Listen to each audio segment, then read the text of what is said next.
ये सुख हो ही नहीं सकता, क्योंकि मां के पेट में दुख पान लगे प्राणी। मां के गर्भ में ही इतना कष्ट ये उठाता है कि ऊपर ने तो पैर होते हैं, नीचे को सिर, और फिर वो बच्चा अंदर उसको बहुत पीड़ा होती है। आत्मा जो है ये, इसके अंदर युगों युगों के संस्कार फीड हैं। आत्मा के अंदर अंतःकरण में एक कंप्यूटर है जिसमें कोड वर्डों में अनंत असंख्य जन्मों के आपके सभी संस्कार उसके अंदर डिपॉजिट हैं, फीड हैं, जमा हैं। और जब ये प्राणी मां के पेट में होता है, इसको सब याद आ जाते हैं। 9 महीने तक उल्टा सिर नीचे को, पैर ऊपर न, और मां के पेट में ऐसे घूमता रहता है, चक्कर काटता। चक्कर क्यों काटता है? क्योंकि इसको अंदर से, इसके कच्चे शरीर पर बहुत ऐसे पीड़ाएं होती हैं।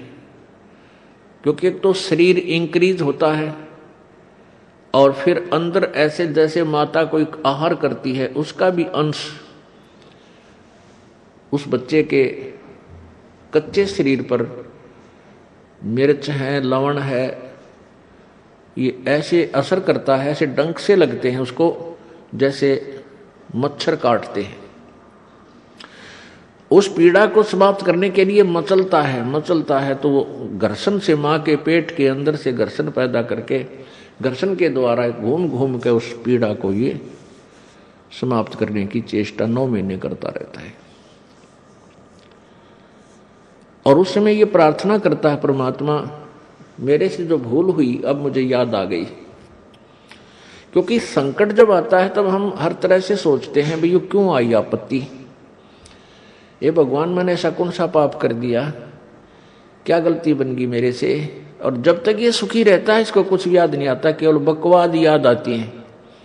वो मित्र याद आते हैं जो गुटी छुटी लाव ताश खेलते हों, या वो रिलेटिव रिश्तेदार याद आते हैं जिनके साथ गप्पे मारने जावे, सैर सपट्टे करावे। और जब इस पर आपत्ति आ जाती है फिर इसको परमात्मा याद आता है। इसलिए परमेश्वर कबीर देव जी कहते हैं कि सुख के माथे पत्थर पड़ो, जिस ते नाम हृदय ते जाए, और बलिहारी उस दुख के जो पल पल नाम रटावे। परमेश्वर कहते हैं कि ऐसा सुख भी ना देना, ये मांगना मालिक से। हमें संकेत करते हैं परमात्मा अप बाणी बोल के अपने ऊपर ही, कहते हैं भगवान इसे सुख के आग लगो जिस तेरा नाम भूल पड़े, तेरी याद जिससे जा, मैंने इसे सुख की जरूरत नहीं परमात्मा, आग लगे इसे। क्योंकि ये सुख तो झूठा है, ये तो अस्थायी कुछ ही समय के लिए है। और इस सुख में यदि हम भगवान भूल गए, यही तो समय है परमात्मा याद करने का, यही समय है मनुष्य जीवन जो है हमारा भक्ति करने का, दान करने का और शुभ काम करने का। और इनको हम बकवादों में खत्म कर रहे हैं। तो ये सुख जो आज है स्थायी है, ये पिछले पुण्य से है, और हमने उस सुख की जरूरत नहीं परमात्मा, जो हमारे इस भक्ति मार्ग से दूर कर दे, आपसे दूर करे। वो बलिहारी उस दुख के, कहते हैं कुर्बान हो उस दुख के जो दुख हमें भगवान याद दिलावे।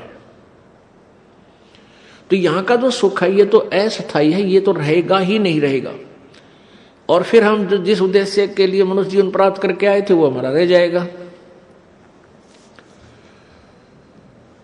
तो ये जब मां के गर्भ में प्राणी होता है तब ये सोचा है परमात्मा मैंने बहुत गलती करी, मैंने आपको याद नहीं किया। और अब के जब बाहर आज एक बार बाहर निकाल दो, मेरा शरीर ठीक ठाक पूरा कर दो मालिक। क्योंकि मनुष्य जीवन की वैल्यू का इसको मां के गर्भ में पूरा पता होता है। आत्मा बूढ़ा और बालक नहीं होती, आत्मा बाहर आकर के मूर्छित कर दी जाती है इन 3 गुणों के द्वारा। जो ही आत्मा शरीर के साथ बाहर आती है, शरीर में स्थूल शरीर बनकर इसके ऊपर एक कवर चढ़ा जाता है अंदर, और उसमें ऐसी जकड़ दी जाती है और बाहर आते ही जब तीनों गुण रजगुण ब्रह्मा सतगुण विष्णु तम गुण शिव जी, ये एक एक इंजेक्शन लगा देते हैं इसका, और जिससे ये मूर्छित हो जाती है। इसको पता नहीं तू कौन है, कहां से आई है, क्या उद्देश्य है तेरा। फिर इसको नए सिरे से कह कह सिखाया जाता है, ये तेरा चाचा है, ये तेरा ताऊ है, ये तेरा पापा है, तेरी मम्मी है, ये तेरा भाई है, ये तेरी बहन या बुआ, ये तेरा खेत है, ये पशु है, इसका ये पक्षी है। यानी नए सिरे से इसको ये ऐसी शिक्षा फिर दी जाती है। मां के गर्भ में इसको पता होता है कि मैं जब भी जाता हूं, बाहर गए हैं उसी समय हमने भक्ति नहीं की, और परमात्मा की सत्य भक्ति ना करने से अन्य भक्ति तो बहुत की, जैसे ओम नाम का जाप करके ऋषियों ने हठ योग करके तप किए, उस साधना से कहाँ चले गए, स्वर्ग चले गए, महास्वर्ग चले गए, वहाँ देवता बन गए हैं, ब्रह्मा विष्णु महेश तक की पदवी को हमने प्राप्त कर लिया, और फिर अपने पुण्यों को समाप्त करके हम फिर पशु बन गए, पक्षी बन गए, गधे बन गए, कुत्ते बन गए, सुअर बन गए। ये भक्ति भी यूजलेस, जिसे संकट तो मिटाई नहीं, ठीक है कुछ समय के लिए जो बकवाद थी स्वर्ग में वो ठाठ कर आए।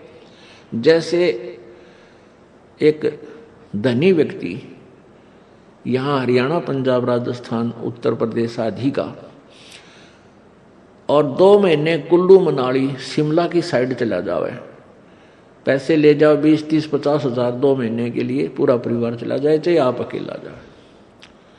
और वहां क्या करते हैं, ठाठ करने का क्या तरीका है कि होटल में कमरा किराए पर ले लिया,